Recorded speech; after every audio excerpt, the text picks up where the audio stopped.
অনেক পুরানো একটা পত্রিকা, বাংলাদেশের প্রথম সারির প্রিন্ট মিডিয়ার মধ্যে একটা।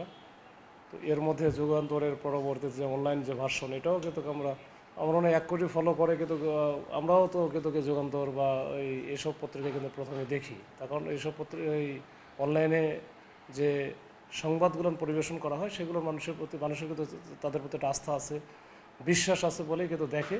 তখন এই এখনকার যুগে এই সামাজিক যোগাযোগ মাধ্যমে যেভাবে মানুষ হচ্ছে কনফিউজড হয়ে যায় যে কোনটা রেখে কোনটা বিশ্বাস করবে, ওইটা কিন্তু আসলে মানুষের একটু এলোমেলো হয়ে যায়। তো এটার জন্য আমরা কিন্তু একেবারে মেইন স্ট্রিম যে সংবাদপত্রগুলো আছে ওগুলোর দিকে কিন্তু আমরা একটু আস্থা রাখার চেষ্টা করি, এবং এটা আমি না, এটা সারা বাংলাদেশের বা সারা বিশ্বের মানুষই তাই করে।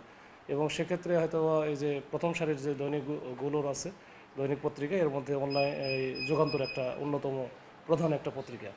তো এটার 1 কোটি ফলোয়ার হয়েছে, এটা শুনে ভালো লাগলো। আমরা শুভেচ্ছা এবং শুভকামনা জানাই যে উত্তরোত্তর আরও এটার ফলোয়ার বৃদ্ধি পাক, এবং যেন বস্তুনিষ্ঠ সংবাদ পরিবেশনার জন্য যে যুগান্তরের যে সুনাম আছে এটা যেন অব্যাহত থাকে।